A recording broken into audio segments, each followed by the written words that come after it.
بسم اللہ الرحمن الرحیم۔ محترم ناظرین السلام علیکم۔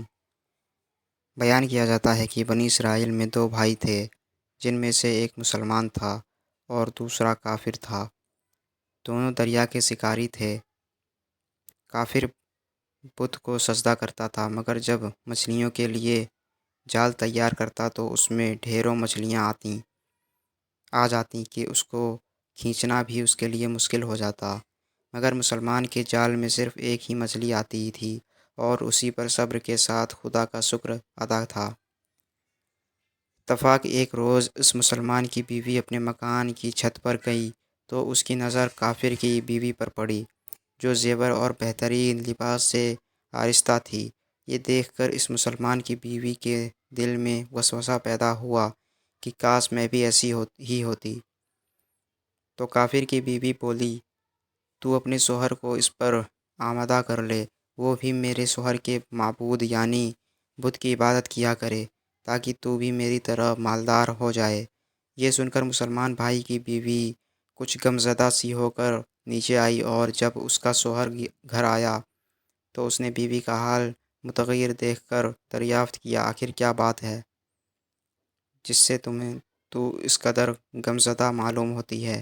تو وہ کہنے لگی، بس میاں، یا تو تم مجھے طلاق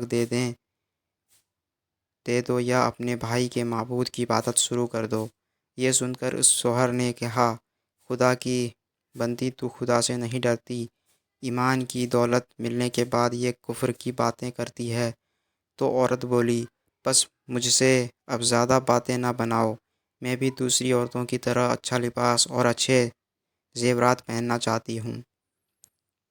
جب اس مرد مومن نے دیکھا کہ یہ عورت ضد پر اتر آئی ہے اور اس کا اشارہ حد سے بڑھ چکا ہے، تو اس نے عورت کو تسلی دی، کہا، اچھا، گھبرانے کی ضرورت نہیں ہے، میں کل سے کاریگروں اور مزدوروں میں جا کر محنت کر کے تجھے روزانہ 2 درہم دیتا ہوں، تو اس سے اپنی حالت درست کر لینا۔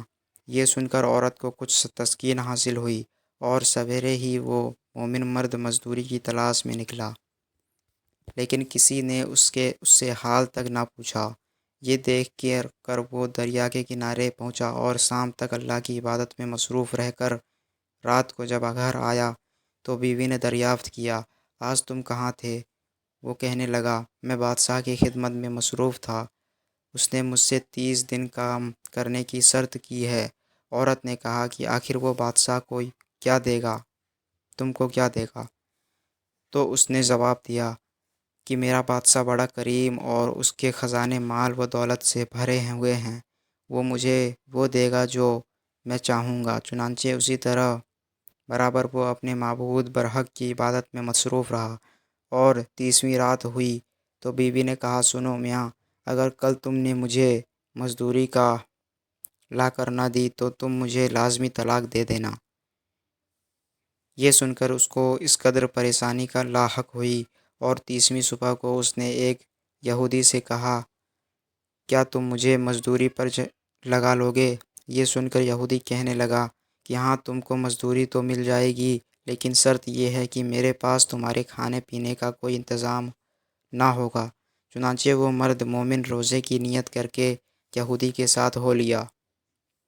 اللہ تعالیٰ نے حکم سے ایک فرشتہ 29 اشرفیاں ایک نورانی طباق میں لے کر اس کی بیوی کے پاس پہنچا اور کہنے لگا، میں بادشاہ کا قاصد ہوں، اس نے یہ اشرفیاں لے کر مجھ کو تیرے پاس بھیجا ہے اور فرمایا ہے کہ تیرا شوہر ہمارے پاس کام میں تھا، ہم نے اس کو نہ چھوڑا یہاں تک کہ اسی نے ہم کو چھوڑ دیا اور یہودی کے پاس چلا گیا۔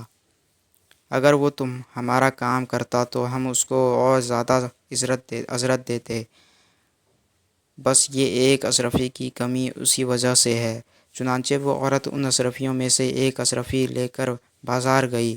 سنار نے اس کی 1000 قیمت عورت کے ہاتھ میں رکھ دی، اور جب شام کو وہ مومن مرد گھر واپس لوٹا تو عورت نے اس سے دریافت کیا، آج تم کہاں تھے؟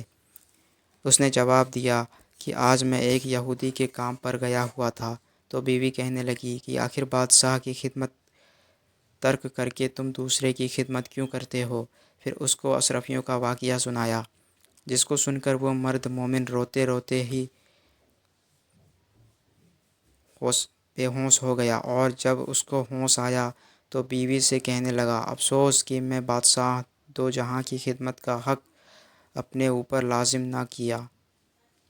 اس کے بعد اس شخص نے عورت کو چھوڑ دیا اور پہاڑوں پر چلا گیا، جہاں خدا کی عبادت میں مصروف رہ کر اس کا انتقال ہو گیا۔ اللہ تعالیٰ اس پر اپنا رحم فرمائے، آمین۔